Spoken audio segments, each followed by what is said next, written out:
Welcome, everyone. My name is Ben Olson. I'm one of the co-founders of LSAT Demon. Tonight is a special class because we have a lot of our free folks joining us. This doesn't usually happen, but every now and then we open up this class to the free students. I imagine we have a lot of you paid students here as well tonight. We're going to go over reading comp. But before we do that, a couple quick things, especially if this is your first time attending a live class. You can ask questions in the chat. You can raise your hand in Zoom. If no one's talking, you can unmute yourself and just jump into the conversation, whatever works best for you. Abigail is here tonight on the Demon team. Answering questions and all that stuff, as well as Christine. So thank you guys. Also, so many people in the Demon community just jump in and help each other in the chat. It's kind of cool to see. So I'm sure you'll probably get more than one answer to whatever question you throw in there. I'll try to answer them as well, depending on what time we have. But if you don't mind, I said it earlier, but I'll just say it again. If you don't mind turning on your cameras, it helps me see you and just see how you're doing and reacting. And hopefully that will help you as well. Okay, before we get started, does anyone have any questions that they want to just throw out there? I'm happy to tackle whatever.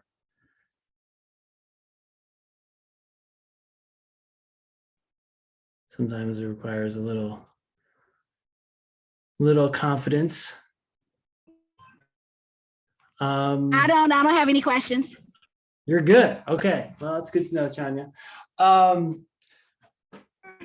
Given the silence, I'm going to go ahead and talk about, I'm just going to dive in. I'm going to talk about reading comp. That's the focus tonight. And if you haven't seen it yet, we're going to be working from test 65, passage 4. So hopefully everyone's got that, but if not, just click on that link on tonight's syllabus. Maybe Abigail or Christine, you guys could throw that in the chat one more time, just so everyone definitely has that. Because I think what I'm going to do is, well, I'm going to talk about reading comp generally, and then I'm going to start reading some of this passage. Then I'm going to have you guys do the passage on your own, and then I'll read the rest of the passage and we'll go from there. Okay, so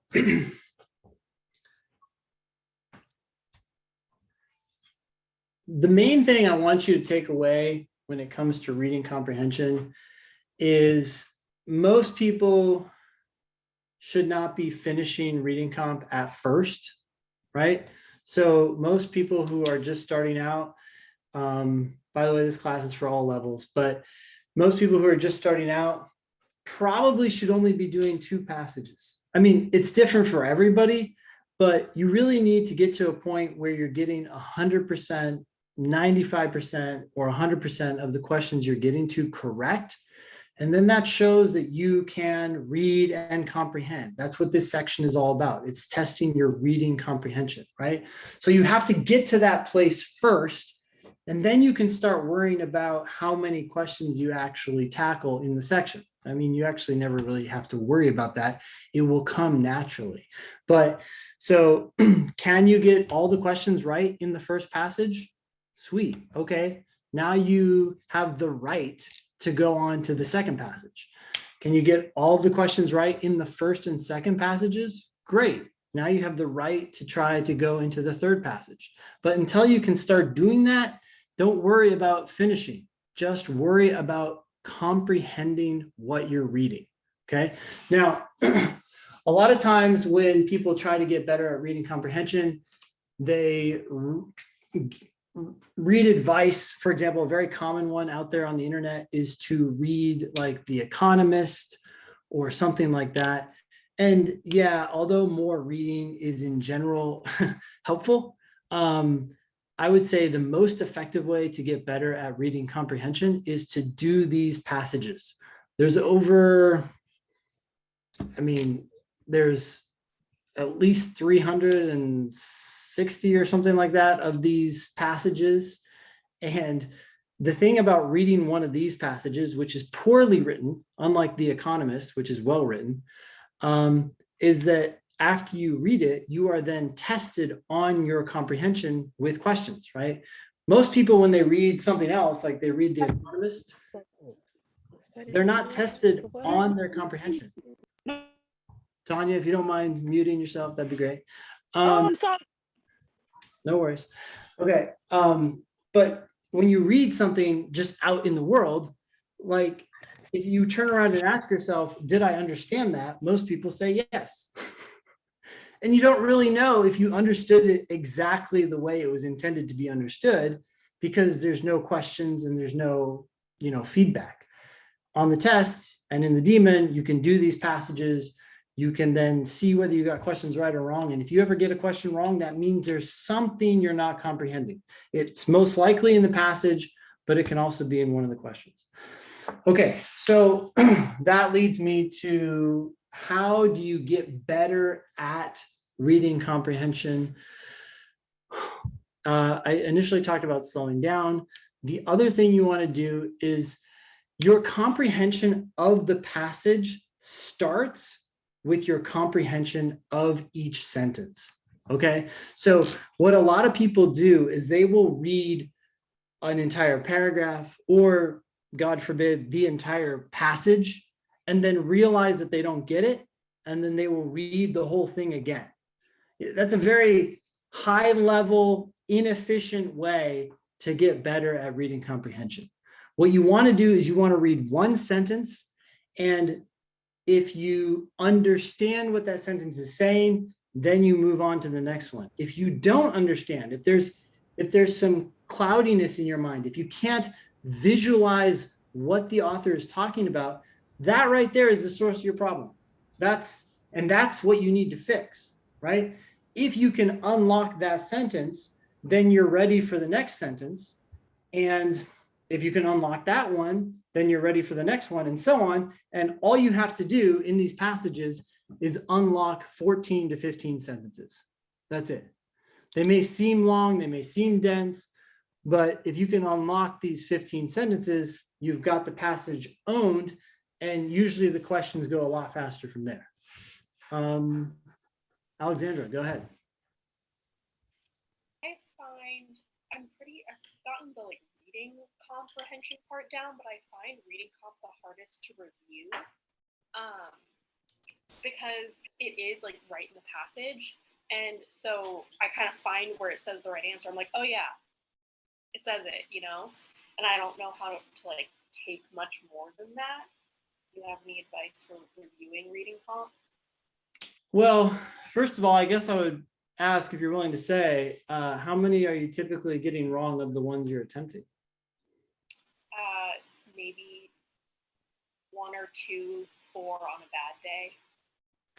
Okay, so 1 or 2 of the 27 questions or so you're getting wrong. Okay, so you are doing pretty well. Do you have any sense which questions you're likely to get wrong before you even know whether you got them wrong? Yes. Okay. I mean, do you have time at the end of the section to go back to those? Sometimes, and sometimes I changed the wrong answer, and that's yeah. Well, okay, when it comes to review, one thing I would do is I would definitely try to find the answer in the passage before you look up the correct answer, right? I hope you're doing that with blind review. Yes. Yeah, okay. And the second thing I would do is, Tanya, I think you need to mute. Let's see here. Okay, there you go. Anyways, Alexandra, so what I would do is review the question right after you're done with the section, right? And make sure that, so you've identified where it is in the passage that it was stated, and then try to remember what you were thinking right when you chose that wrong answer. Because, right, you had to miss the correct answer, and then you had to choose the right answer. So see if you can go back in time, 5 minutes, 15 minutes, and remember what you were thinking, and explicitly note to yourself what made that answer wrong and what made that answer correct, and see if that reveals to you something that you're doing as you're thinking about these answers. So it's just basically a little more investigation. I hope that helps. Looks like we might have lost you. But in any case, going back to these sentences, on the LSAT, the sentences tend to be the exact opposite length of what you should do in your personal statement, right? Your personal statement should be a mix of short and medium length sentences. The LSAT, for whatever reason, well, I guess to make this more harder to comprehend, takes and writes very long sentences, right? So I'm just looking at test 65 passage 4 right now. And this first sentence looks like it goes for 1, 2, 3, 4, 5 lines. That's not uncommon. I've seen some as many as 11 lines long, right? So this is why you really need to break this passage down into sentences and just worry about unpacking that first sentence, which may require you to actually unpack the first half of it, get your mind wrapped around that, and then continue reading the sentence. Okay, so at its core, sentences typically only have two things. They have a subject and they have a predicate. Now, I don't want you to get worried about those terms. They don't really matter. What matters is that you can identify what the subject of the sentence is, what is the sentence trying to talk about, and then what in the predicate, that's just what the sentence is saying about the subject, right?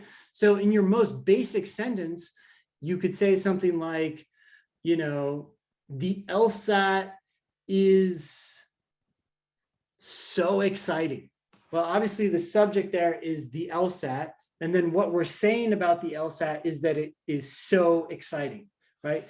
One way that the LSAT makes their sentences long and a little bit harder for people to unravel or unpack is they take their subject and they pile on a bunch of adjectives and things like that to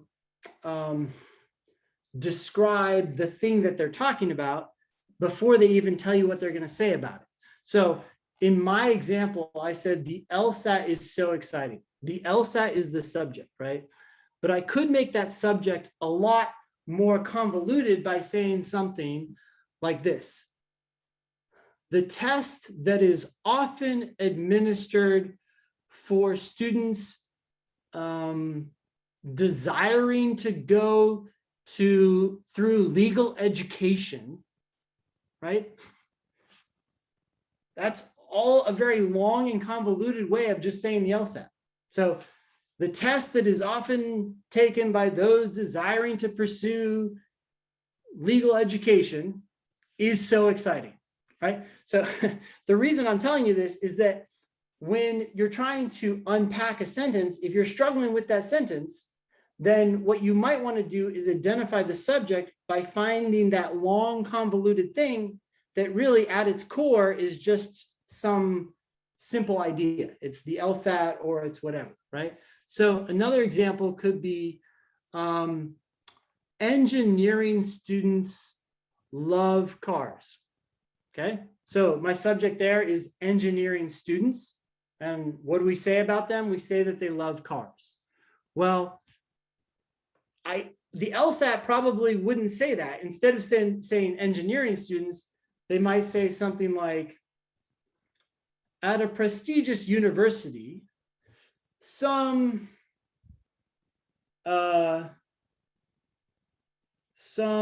academic-minded students who have decided to pursue a degree in engineering like cars, right? Like I just took a subject and I made it extraordinarily long by taking a really long time to describe engineering students. Okay, so this doesn't always happen, but when it does, people tend to get lost. And so what you would need to do is first identify the subject, figure out what they're talking about, and then figure out what they're saying about that subject. It's as simple as that. and now you know what the sentence is saying. All right, Kelly, go ahead. I'll take a break from this hopefully riveting discussion. Yeah. So I'm having a problem where if I read the entire passage out loud, I'm better able to understand what it's about and get pretty much every question right, maybe missing one. But if I'm reading it inside my head, because I know that you're probably not going to be able to read being proctored, I'm missing more. Do you have any advice on getting over that hurdle? Yeah, so first of all, you definitely want to start practicing by just reading in your head. Like the reading out loud, I'm 95% sure is not allowed. I'm pretty sure Proctor is going to tell you to not do that. I guess that's one thing we could try to figure out for sure, but does anyone know? I'm pretty sure that's not allowed, but assuming it's not, you want to just stop practicing that, right? So because it's not helpful. The second thing is, as you're reading, okay, so what you're essentially doing is you're, I mean, it's not totally surprising. Apparently, where we read and our auditory systems, they overlap in the brain. So it's not surprising that it's beneficial for you to hear what you're reading, like it helps you comprehend. But what you can do is, as you're reading, try to hear that, discussion in your head. And more important than that, try to visualize what it is that you're hearing. So try to see it. If you can turn whatever you're reading into images, it's just so much better for comprehension and for memory, because you remember images so much better. And that's just advice for anyone. So honestly, the short advice is just practice. Practice reading these convoluted sentences without saying them out loud. And when you can't visualize it, read it again. Okay, thank you. Yeah. Isabel. Hey, Ben, I have a question about the Demon algorithm with reading comp. So I've noticed I have live, and so I have all 80 tests, and I've played around with my settings a little bit, but not too much. And the Demon will give me the same passages I've already done over and over again. And I'm just wondering if that's supposed to be happening. Like, is it saying like, hey, you need to review this one again or try it again, or what is going on there? It would only do that if you run, okay, there's two possibilities. One, you've run out of passages, so maybe your settings are okay. It shouldn't be doing that. You're using 2.0 or 1.0? 2.0, and I'm relatively new, so I'm not sure why it's spitting the same passages to me. Like, there's no way my settings are tight enough that I've run out of passages. So I was just if anybody else's issue, because I just skip. So I'm like, hey, I just did this, and I know there's more to do, and I do a review of it. Yeah, that's happened to me too. I've just like added tests on top of that, so I don't really know if that helps or if that's what you're supposed to do. But well, it shouldn't do that. So yeah, email me ben@lsatdemon.com and give me a few more details, and let me take a look at your account in particular and just see if we can figure out what's going on. Maybe both of you. So that'd be great. Yeah. Cool, thank you. Yep. Rose. Do you have your hand up? Yeah, sorry, it wasn't unmuting. I just have a question regarding whether we should be annotating on our paper, because they give us 5 pieces of sketch paper that we're allowed to use because it's virtual. The thing is, with reading comp, before I was practicing on the actual test books, I had bought the books for it, and then I kind of got used to that and scribbling on it for circling certain things. But now that it's online and I switched, I found the retention to be super hard to do it on online without writing anything down. So I was wondering if I should be writing on a paper certain concepts while I'm reading it. In general, I would suggest not to write anything down. I would practice what we were just talking about, visualizing. One thing, so a lot of times people write things down because they feel like, oh, there's so much information, but there's actually not a lot of information. There's only 15 sentences. So your key to remembering what they're talking about is making sure you understand it. If someone had this conversation with you, it would be a 5-minute conversation. And so there's not a lot of things that you have to note. There's nothing really you have to note. you have to make sure you see it in your head, and then you get it. And once you see it, it's like, okay, you'll remember it. And this whole exercise is over in 8 minutes. So I would actually let go. With the science passages, I find that's really hard.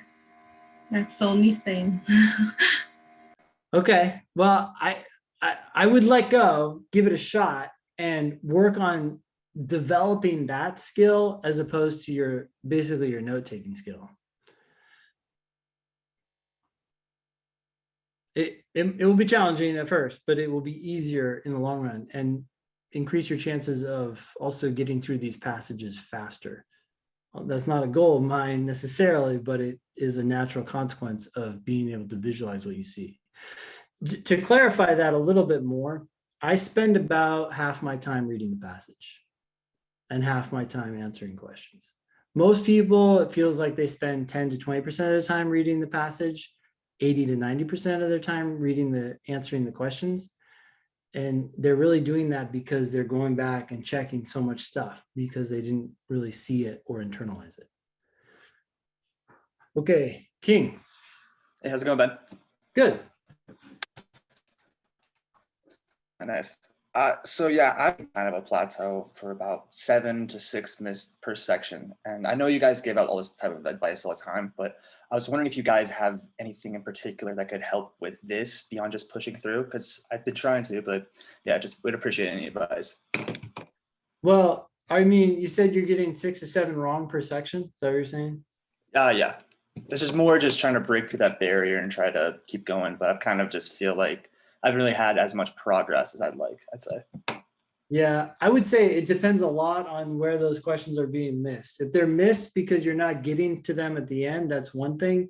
If you're missing them throughout the first 3 passages. Yeah, I apologize, but it's more cleaning up some of the sections. Like I leave like food on the table. Like I'll miss one on like a 2 or a 3 star or like a 1 star problem. I've been getting through the end, but it's just, I think, cleaning up the act some of the time. But yeah, I would slow down and start getting 100% correct on every single question you do.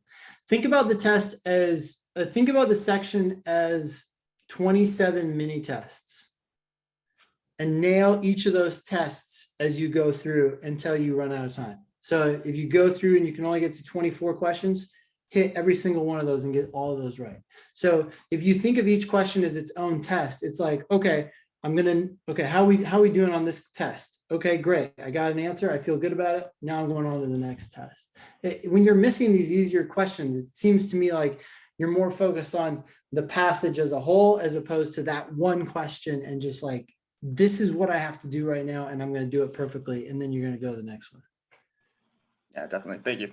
Yep. Okay. I'll take 2 more questions and then we'll go back to this passage. Steph. Hi.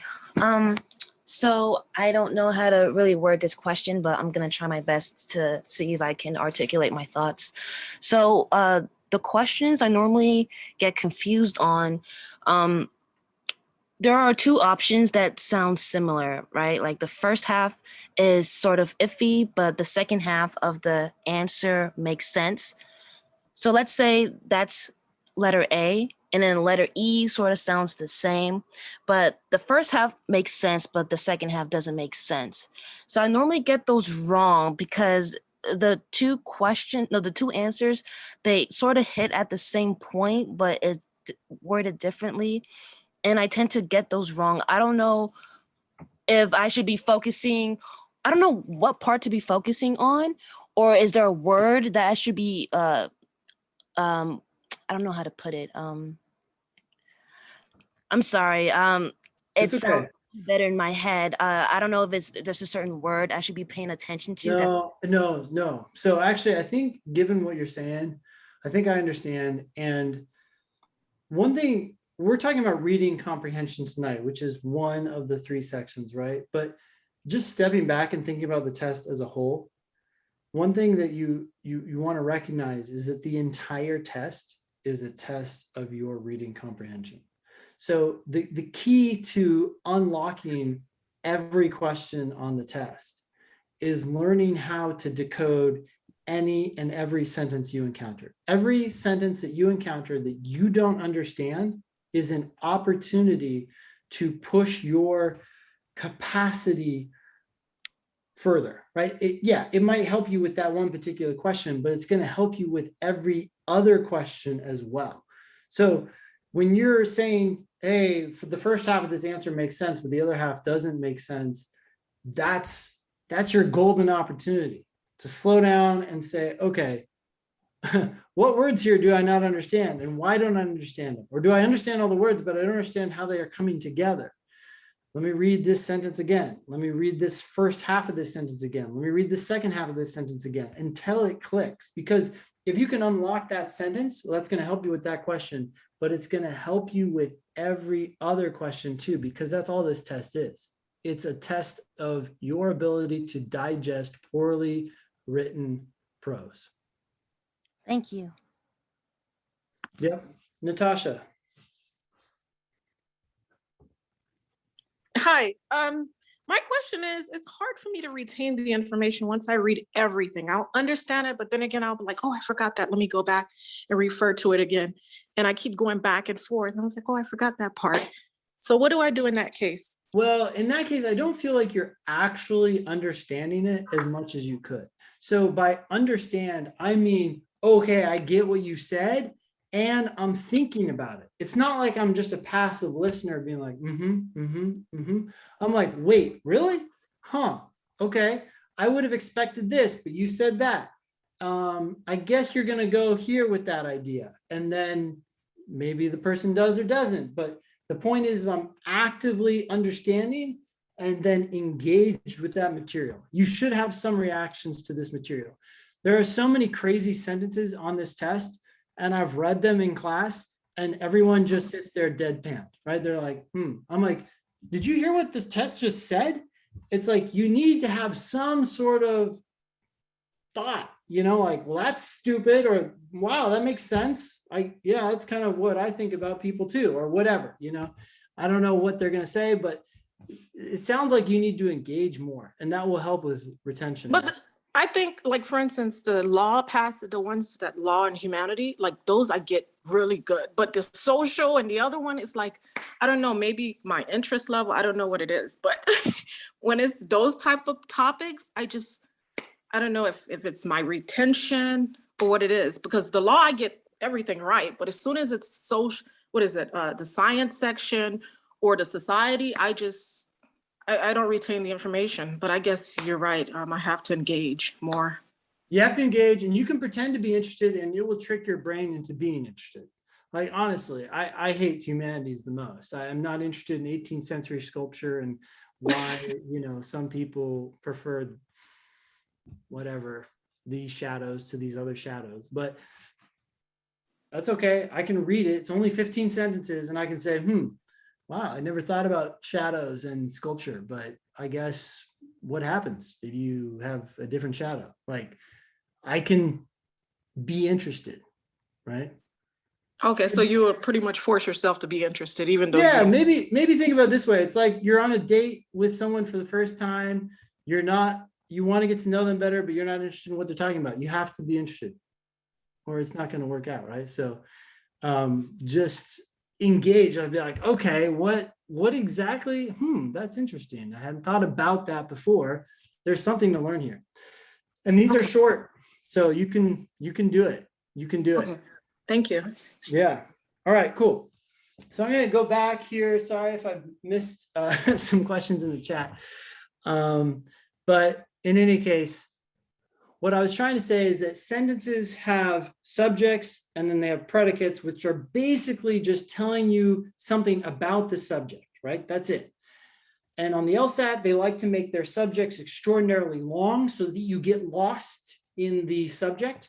And then they like to make their predicates extraordinarily long. So this is the passage we're doing tonight, but I want to just take a look at this first sentence and see what happens here. This may or may not be the case with this sentence, but it's a long one, so I'm guessing it will be.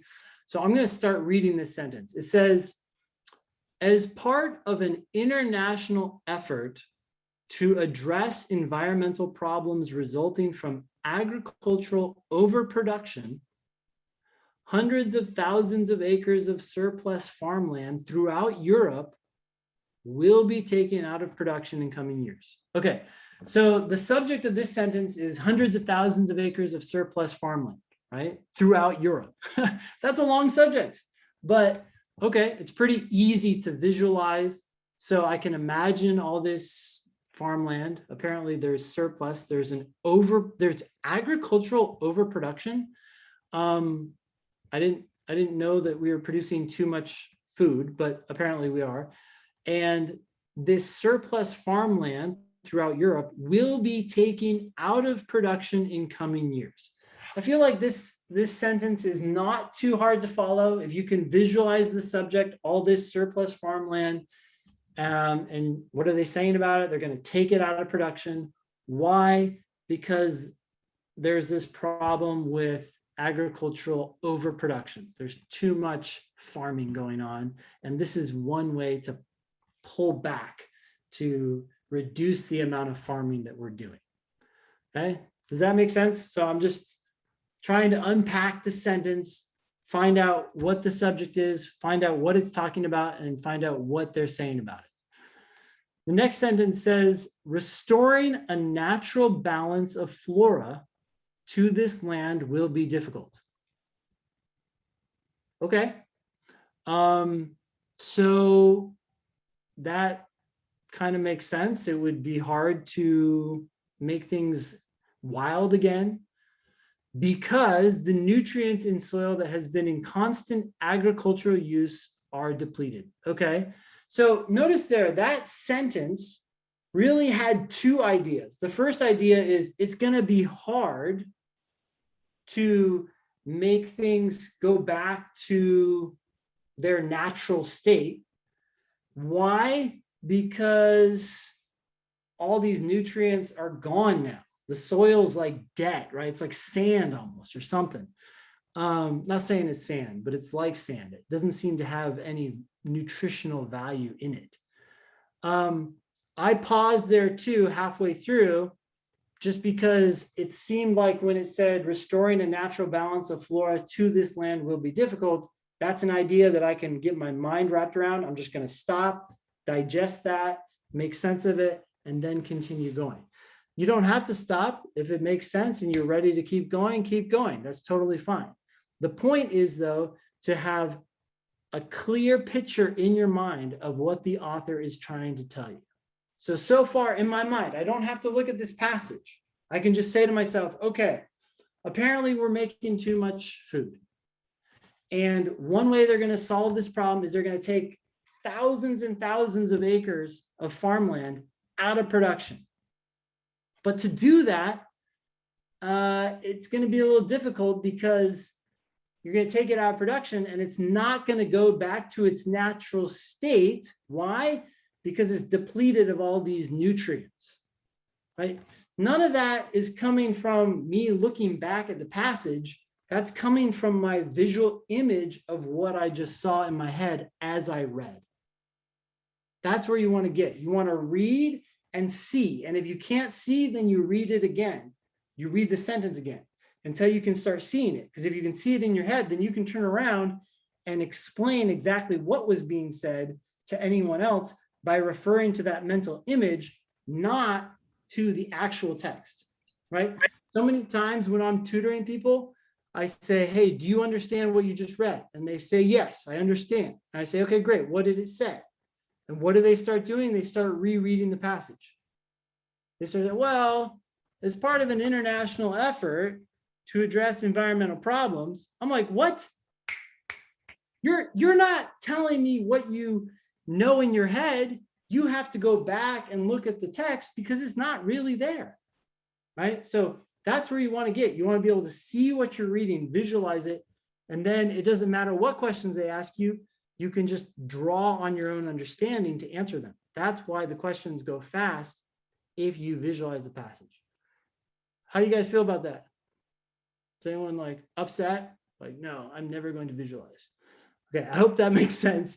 That's the goal, right? And that's why it takes me half the time to read the passage. But I go into the questions and I can answer them very quickly because it's all in my head. Now, I might go back for 1 or 2 sentences to clarify a detail, but fundamentally, I know what was talked about. Okay, any questions before we do this on our own? Okay, so what I'm going to do is I'm going to give you 12 minutes or so. Go ahead, read this passage, try to see exactly what this author is trying to tell you. Step back at any time during the passage when you're confused and you need to rehash kind of the main idea, then continue with the passage. When you're done reading the passage, answer the questions as best you can, and then we will go over them together. Sound good? Okay, good luck. Hey, I'm sorry, Ben. What is the passage again? Oh, it's passage 4 in test 65. Maybe we can drop the link in there again. Perfect. Thank you, Kelly. Perfect. Thank you.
Hey, everyone, that was about 12 minutes. How are we doing? How many people are finished? I would say more people are not. So I'll give you another minute or so. Don't stress, just try to do one more question.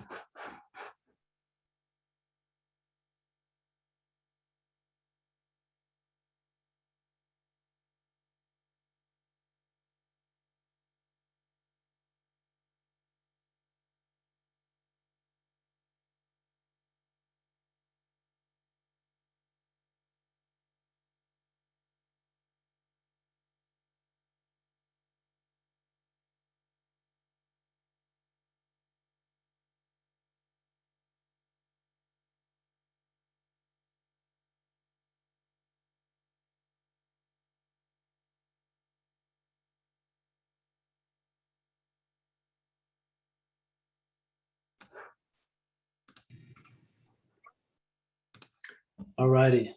If you're not done, don't worry about it. I'm just going to start going through this passage and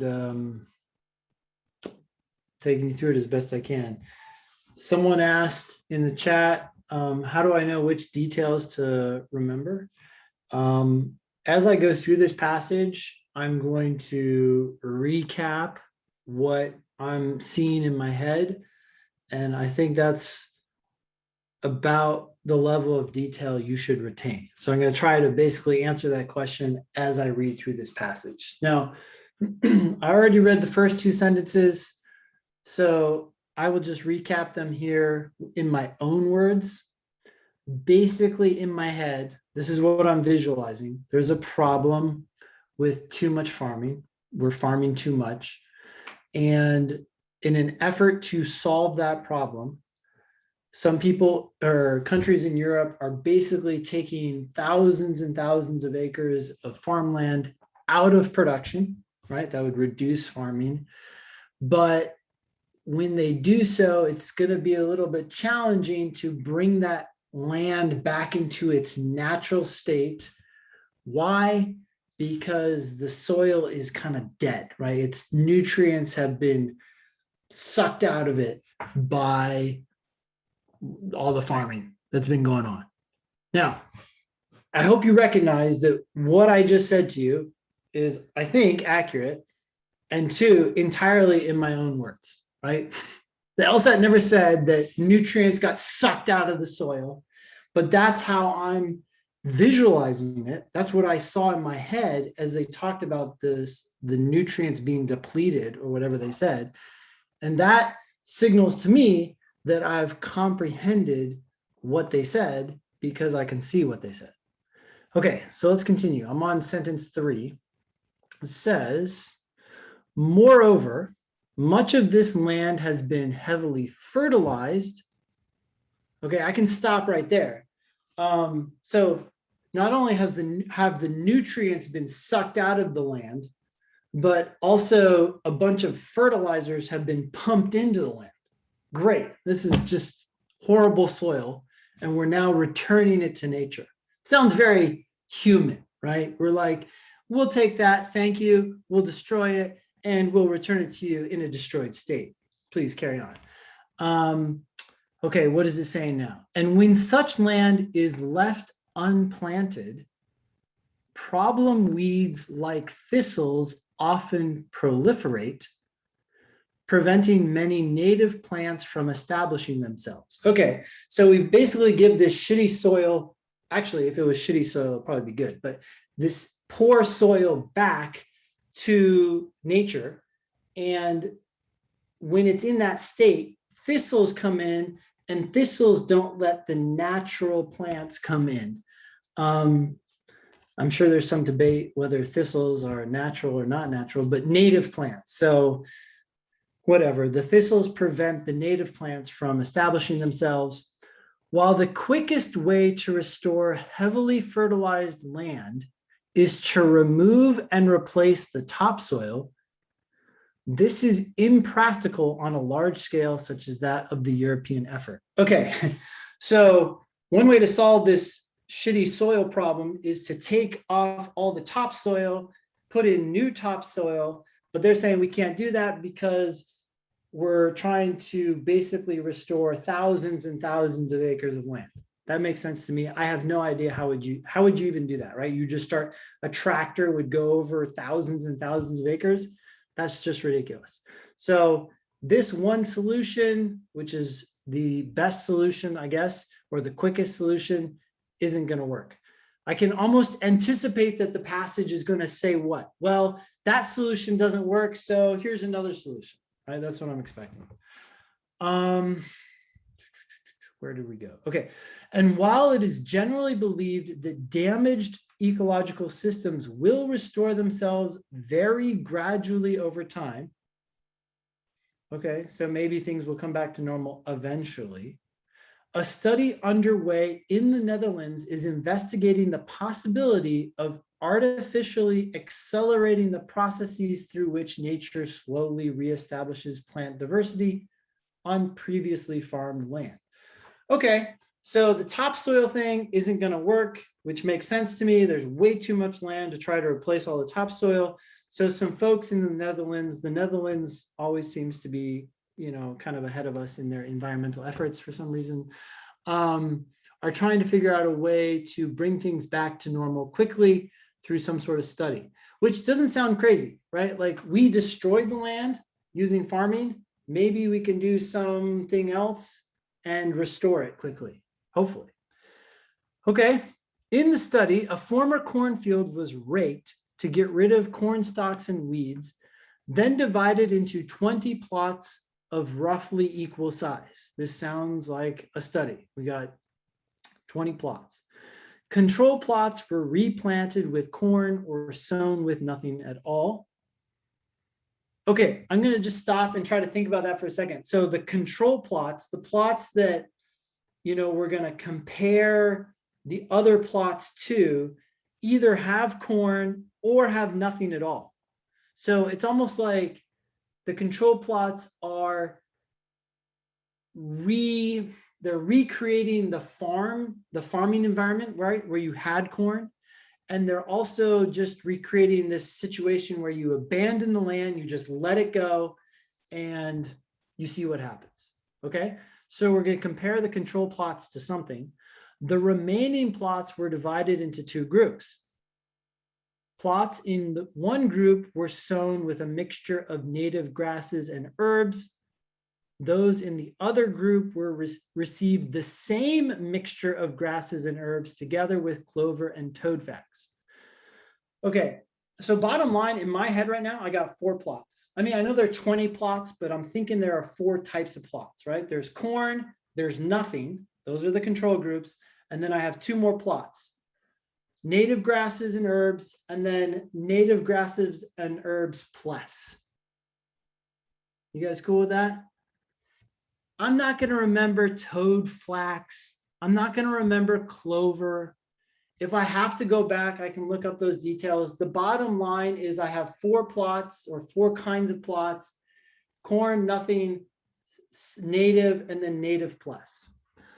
After 3 years, thistles have been forced out of the plots where the broadest variety of species was sown, and have also disappeared from mats of grass in the plots sown with fewer seed varieties. Okay, so the 2 groups that had native plants did better, and the native plus did the best, right? So more plants, better.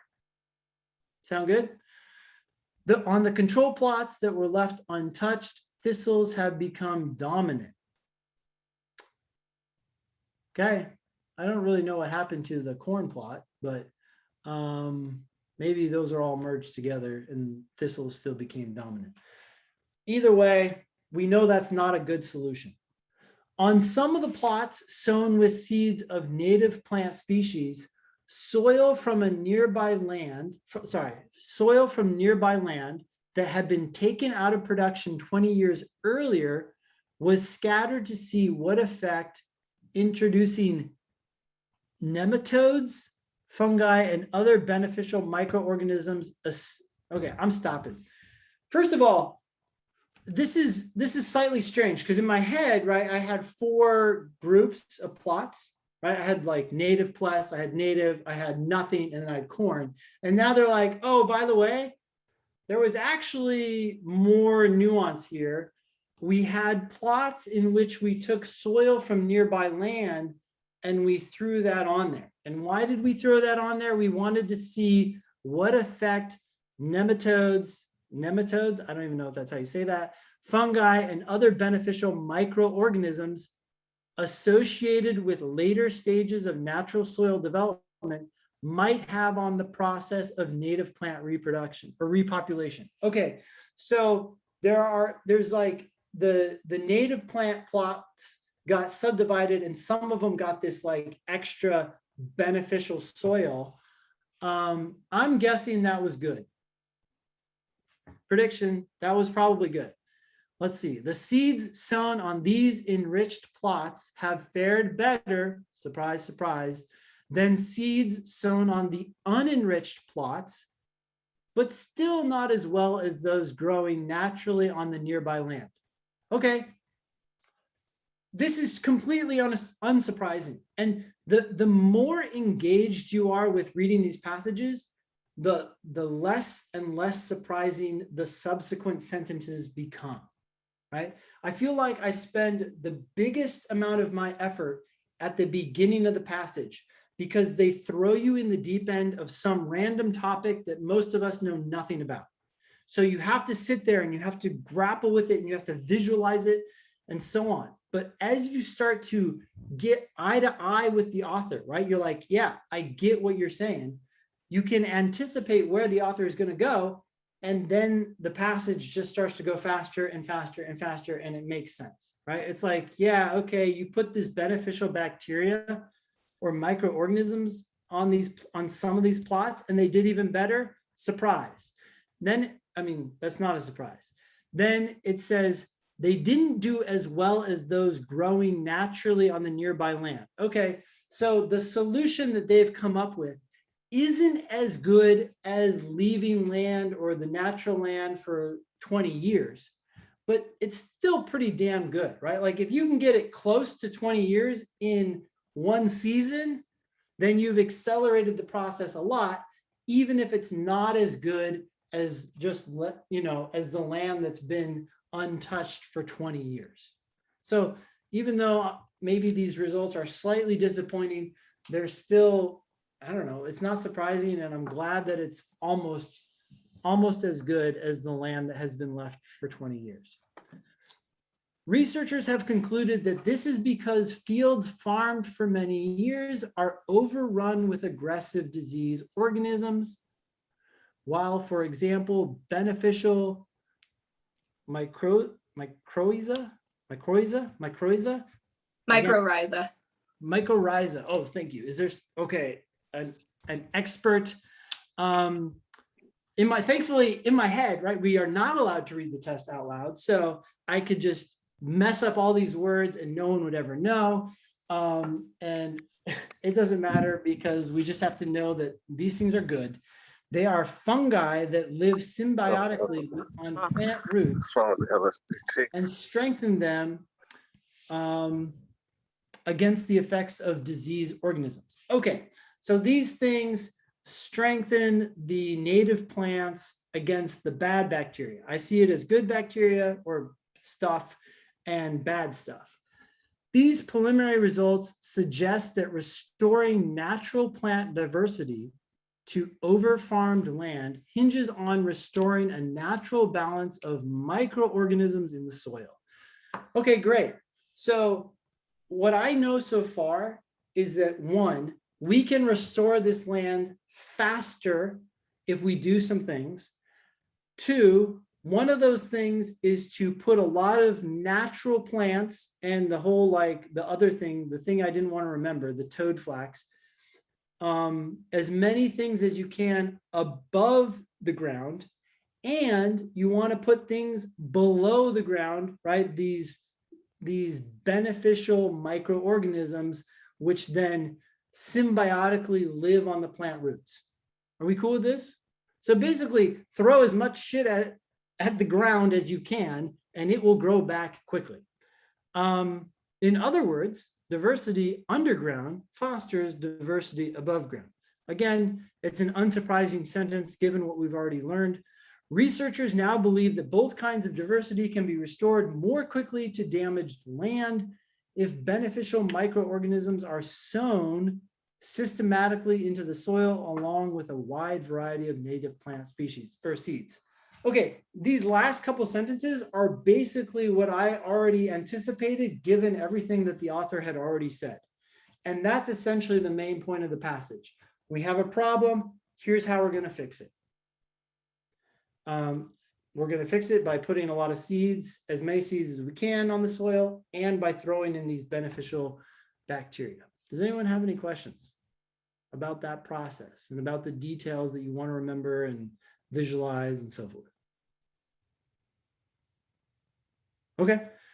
I know it takes longer to read when I'm reading it out loud than when, say, I'm reading it in my head or you're reading it in your head. But on some level, you want to be engaging with this passage just as much as I just did. I'm stopping every now and then and I'm like, okay, this is what I think you're trying to say. Makes sense. And then I keep reading. And usually when I do that, the next sentences go really fast because they're in line with what I'm anticipating the author to say. If they're different from what I anticipated, that's fine too. You'll be very aware of it. You'll be like, oh, I thought you were going to say this, but you said that.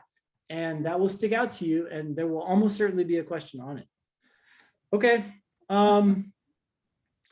Let's go ahead and go through these questions.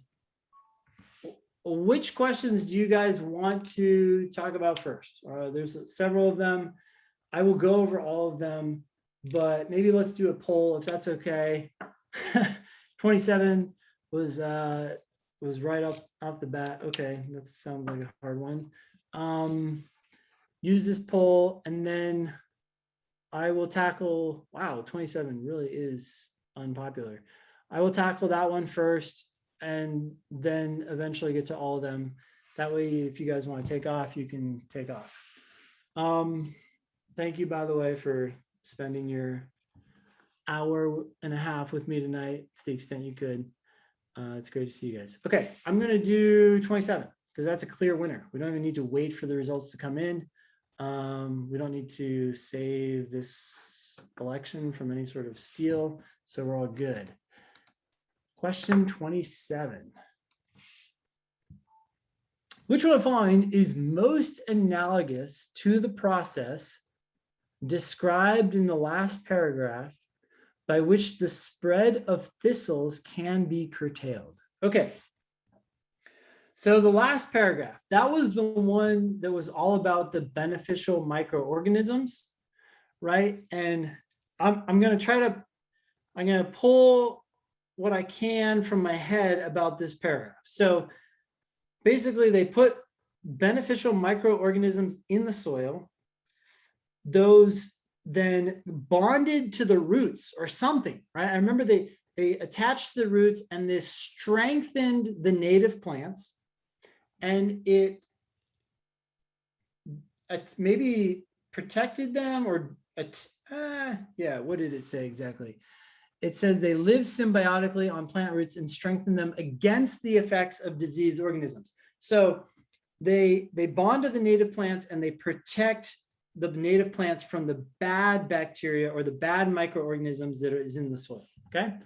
So how does this process relate to the spread of thistles? Well, if you help the native plants, you destroy the bad bacteria, then you allow them to grow and not be overtaken by the thistles, which are actually something else, right? So there's, in my mind, there's four things going on here. We have the native plants, we have the thistles, and then we have the good bacteria and the bad bacteria. You guys cool with that? So two things above ground, two things below ground. A newspaper works to prevent party A from winning a majority of seats in the legislature. Okay, let's just stop right there. Analogies are tough because you have to take something from a totally different domain and apply it to the domain that we're in. A newspaper works to prevent party A. Party A is if you're going to prevent something from winning a majority of seats, that sounds like party A are the thistles, right? So remember I have my 4 things. Party A is one of those things. It's the thistles. A newspaper works to prevent party A from winning a majority of seats in the legislature, from taking over the plot, by publishing editorials encouraging that party's supporters. Okay, whoa.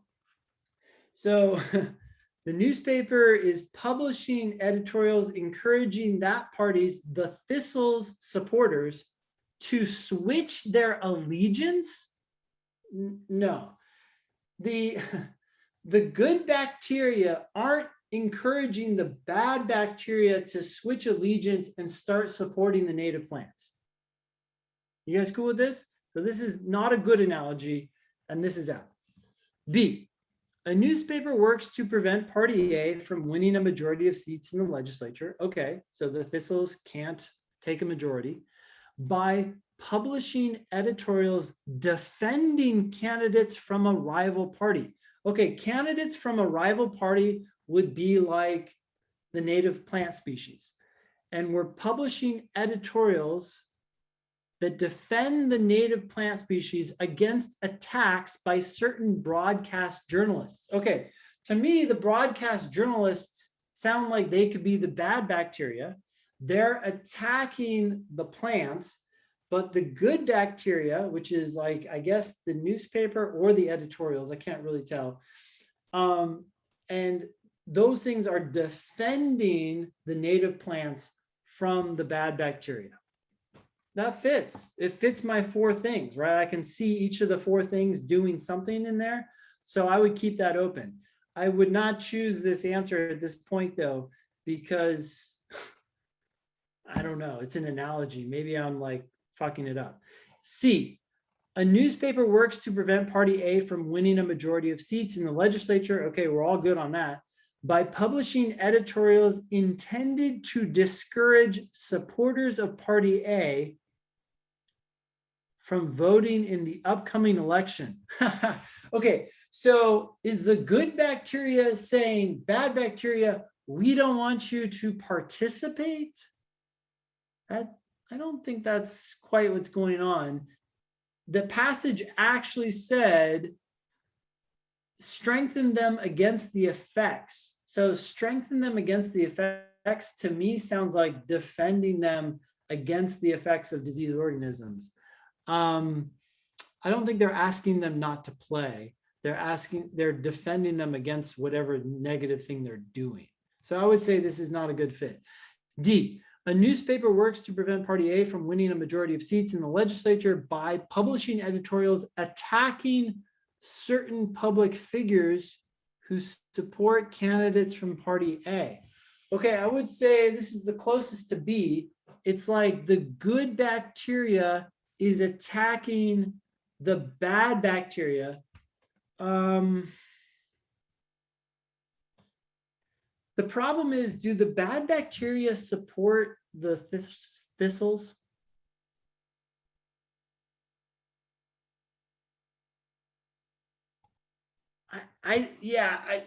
Julian says we don't know. I don't think we know.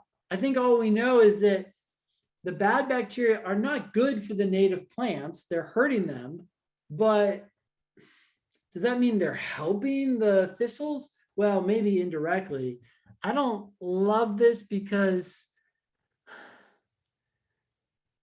the passage said, strengthen the native plants against the effects. To me, that sounds like I'm going to help the native plants. I'm going to defend you versus attack. And I'm not sure that the thistles support I'm not sure that the bad bacteria or the bad microorganisms support the thistles. So this is not as good of a fit as B. E, a newspaper works to prevent party A from winning a majority of seats in the legislature by publishing editorials intended to create antagonism between 2 factions within that party. That would be like what? The good bacteria is making a faction within the thistles and then they like blow up or something? That doesn't make sense. It's got to be B. It's the best analogy, even if it's not perfect. Okay. Questions? We're good with this one. And in reading these passages, we're generally supposed to keep track of like the different perspectives. Were you doing that with the, you said the 4 groups, with your 4 groups, like the good, bad bacteria, plants and thistles kind of be analogous to that? No, I just took those as players all that are part of the natural landscape that the author is talking about. I think what you're talking about is when an author introduces other people's opinions, right? Which was slightly introduced at the beginning when it talked about like some people agree that ecological systems will restore themselves very gradually over time, but that wasn't a focus of this passage, so I didn't really think too much about it. Like the passage wasn't about, hey, let's look at the competing views. It was all just about the study and why or what it proposed. Okay. Any other questions on this one? Okay. Let's go to the next one. That's 26.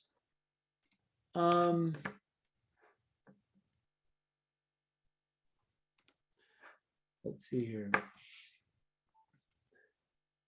It can be inferred from the passage that if the disease organisms were eliminated in a plot of land that had been in constant agricultural use, which one of the following would be most likely to occur?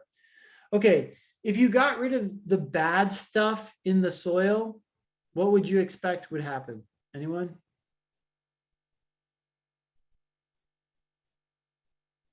The plants would probably have a better chance to survive. I think the plants would probably do better, right? That sounds like a good thing. That's as simple as my prediction is going to get. Okay, so answer choice A, populations of symbiotic mycorrhiza, I don't remember the pronunciation, that live in the soil would initially decline. The good stuff would go down. Maybe, but I have no idea. My prediction is really about the native plants, and they would probably do better. Unwanted plant species like thistles would be unable to survive. That's absurd. That's like way too strong, right? They're gonna die. The thistles are like, oh no, see you later.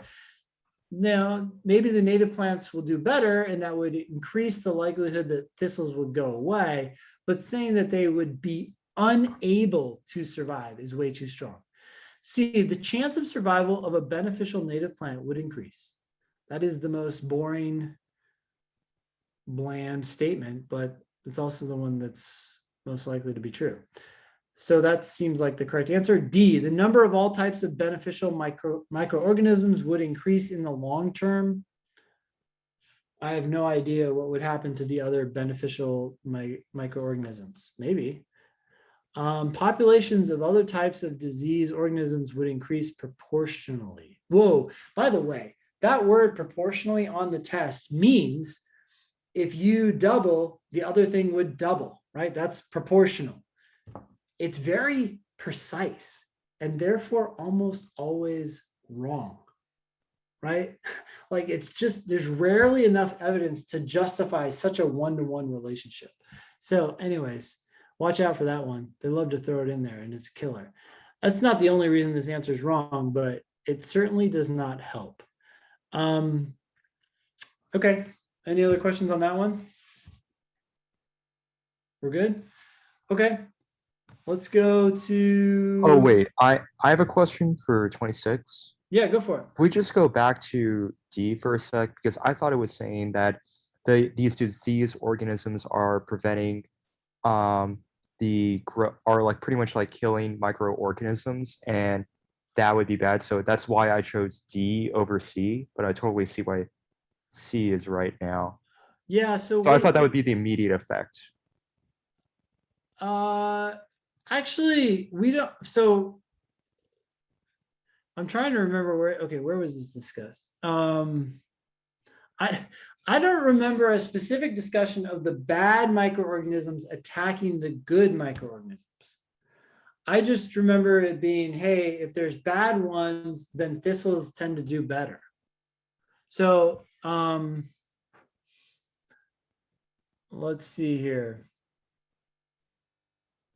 Where is this said? Okay. Last paragraph. Yeah. It says researchers have concluded that just because fields farmed for many years are overrun with aggressive disease organisms, these results suggest that restoring natural plant diversity to overfarmed land hinges on restoring a natural balance of microorganisms in the soil. So wait, so let me cut you off there really quick. So the sentence that you just quoted, right? The seeds, which are the plants sown on these enriched plots, have fared better than seeds sown on the unenriched plots, right? Researchers have concluded that this, in other words, the seeds are doing better, is because fields farmed for many years have been overrun with aggressive disease organisms. In other words, these two sentences are talking about the relationship between the seeds, in other words, the native plants, and the disease organisms, not between the relationship of the good bacteria or the good microorganisms and the bad microorganisms. yeah, it sounds like I got those things confused here. I mean, we do know there is some relationship. We know that the good microorganisms defend the native plants against or they strengthen the native plants and protect them in that way against the disease organisms, right? But that's all we know. So it's really hard to say what would happen if there were fewer disease organisms when it comes to the good organisms. For all I know, the only relationship I know for sure is how that relates to the plants. Okay, that sounds good. Cool. Okay. Let's go to question 25. Looks like that's on par with 22. So I'll just go to 25, keep it simple. In which one of the following circumstances would it be least advantageous to use the methods researched in the Netherlands study in order to restore to its natural state a field that has been in constant agricultural use? Okay, so this is a long question, but it's basically saying we have these methods in the study, right? The study said you replace the soil with a bunch of native plants, as many as you can, and you restore the good microorganisms. In which circumstance would that method not be useful, right? Not good, or not as advantageous, not as helpful. Okay, A, the field's natural nutrients have been depleted through overproduction. Well, that's what this whole passage is talking about. So I think that the study's methods would be good in this circumstance. That's exactly what we've been talking about. So farmland's nutrients have been depleted because they were overproduced. B, the field's topsoil can easily be removed and replaced. Okay, I don't know if you remember, but a long time ago, we talked about the best way to fix the soil, or the quickest way, was to replace the topsoil. But we said, no, we can't do that because this project is so ginormous, it would be impossible. But if the field's topsoil can easily be removed and replaced, then I don't think you should be doing what these study folks are saying. You should just replace the topsoil. That's the quickest way. So this is likely the answer, although there could be one that's even less advantageous. C, the field has been heavily fertilized for many decades. No, that's the circumstance that we were talking about. The field has the potential to support commercial grass plants such as rye. I have no idea what to make of this answer. And because I don't know, I'm actually going to pick B over D. E, the field is adjacent to other fields where corn is growing and will continue to be grown. I don't care what it's adjacent to. All I care about is the field itself. D and E are kind of similar because we just don't know much about these circumstances. And when you don't know, you can't say it's less advantageous than a situation in which we do know about. Questions? Okay. Let's go to 22. The passage offers which one of the following as an explanation for why native plant varieties grew better when sown on land that had been out of production for 20 years than when sown on plots enriched with soil taken from that land. Well, that's when they started talking about the good microorganisms. So their explanation was basically the land that had been out of use for 20 years has good microorganisms in the soil, whereas the one that hadn't been out of production didn't have as many, I think. So something along those lines. A, land that has been farmed for many years lacks certain key nutrients. No, nutrients was discussed earlier in the passage. B, land that has been farmed for many years is usually overrun with harmful and aggressive organisms. Oops, that's not exactly what I said, but that actually kind of makes sense because they had more of these bad bacteria. Okay, well, keep that open. D, C, land that has been farmed for many years has usually been subjected to over-fertilization. That's not the reason they gave. This is in the last paragraph when they started talking about the good bacteria. I keep saying bacteria, but microorganisms, that's what I mean. D, the soil that was taken from the land that had been out of production was lacking in fungi and other beneficial organisms. Okay, this is what I kind of predicted. So now I'm gonna have to go back to the passage. E, the soil that was taken from the land that had been out of production contained harmful organisms that attack plant roots.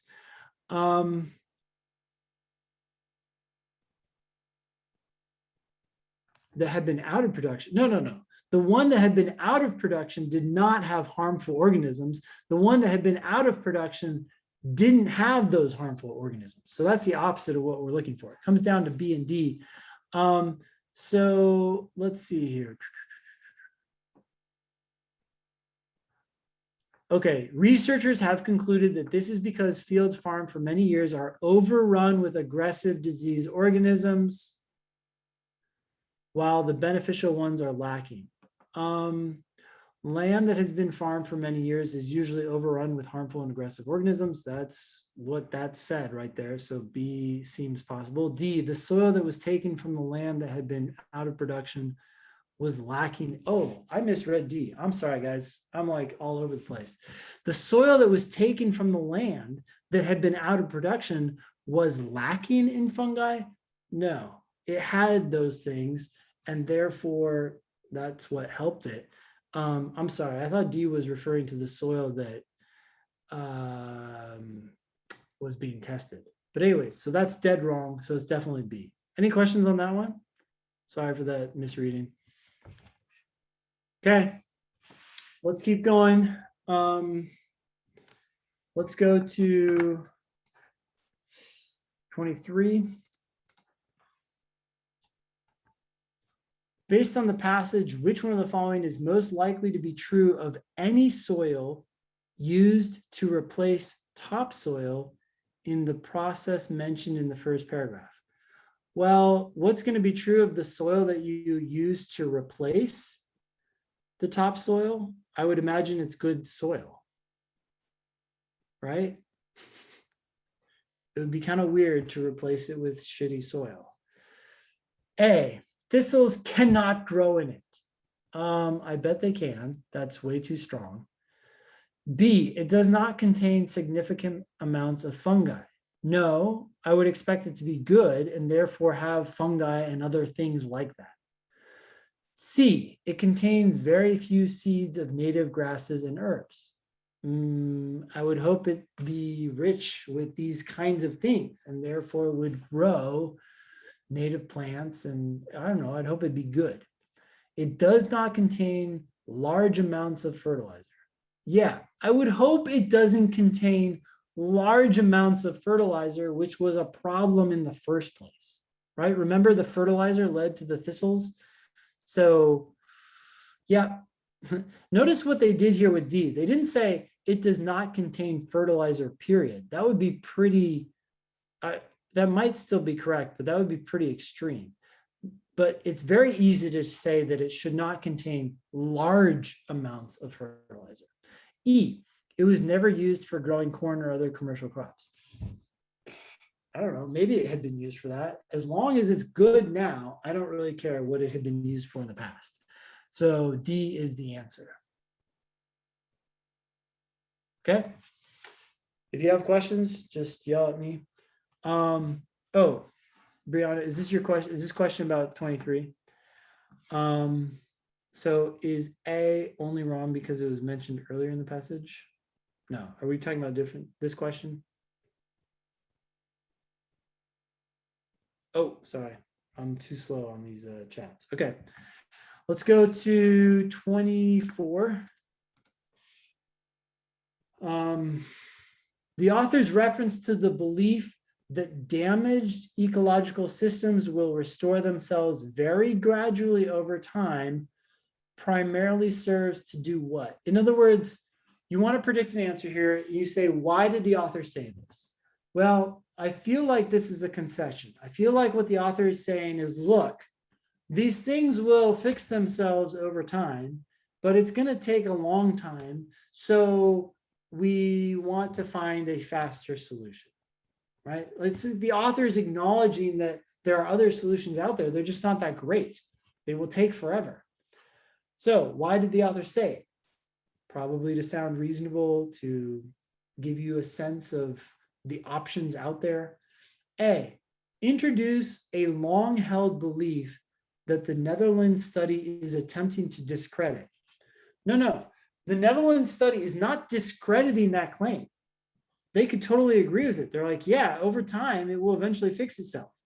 They're trying to find another way because that is true. Because it will take forever, they want to find another way. So they're not discrediting it. If anything, they accept it, and that's why they're working.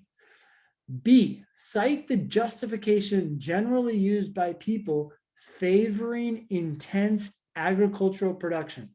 We never met these people. The author never talked about people who favor intense agricultural production. So it's not, we wouldn't know that it's a justification that they use.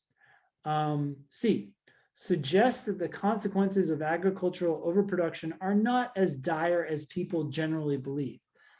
I don't think the author, I think the author is in favor of this study because the author thinks that it is going to take too long. So we need to search out other ways that are faster. So it is kind of dire. It takes forever to get back to normal. I don't like this answer for that reason. D, present the most common perception of why agricultural overproduction is problematic. I don't know if it's the most common perception.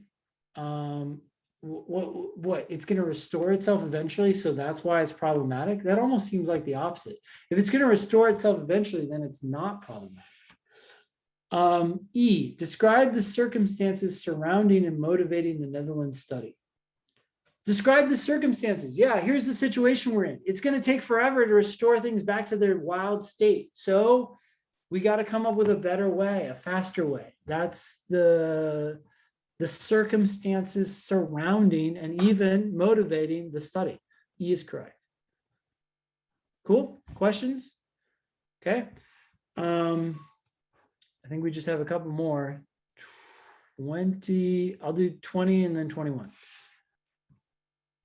Which one following most accurately expresses the central idea of the passage?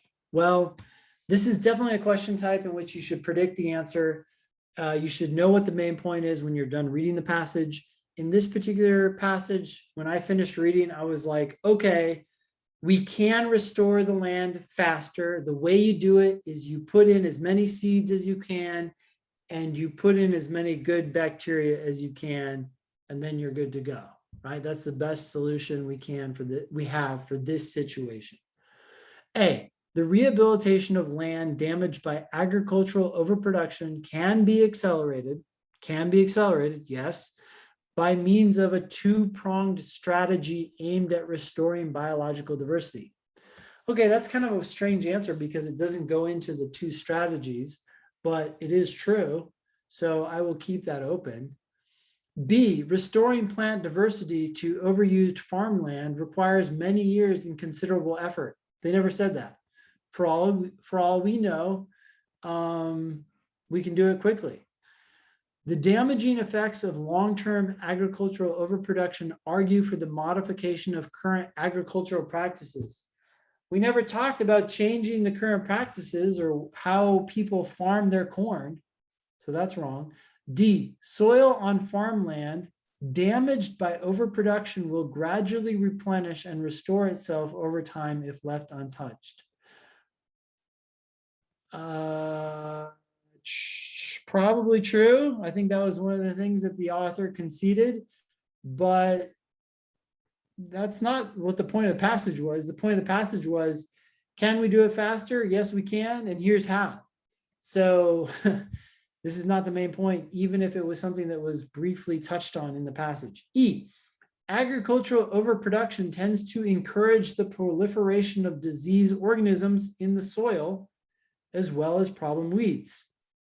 Sure, when you leave land after it's been overproduced, these things are going to happen, but that's not the point of the passage. The passage isn't like, there's a problem. The passage is like, there is a problem, and here's the solution, right? So some passages on the LSAT are all about, there's a problem. The sky is falling. Other passages on the LSAT are about how there is a problem, but I want to focus on the solution. This passage is focusing on the solution. Okay, so that can't be the main point. E is thus wrong, and it's got to be A. Okay, any other questions on that one? Okay, last one, 21. Which one of the following most accurately describes the organization of the passage? Oh, this one, what was the difficulty level of this question? Oh, it was only level 3. That's interesting because these questions tend to be hard because they're a little abstract, right? They describe the structure of the passage. The thing about these answer choices is that every element of the answer choice has to be an accurate description of something that happened in the passage. So if any one of these little phrases is inaccurate, I'm done with that answer choice, it's wrong. What happened in this passage? The author introduced a problem, right? We have all this soil that we need to return to nature, but we don't really know how to do it quickly. And then the author described a study that told us how we could do it. And then the author said, like, we think this is the way to go, or researchers now think this is the way to go. That's my rough overview of the passage.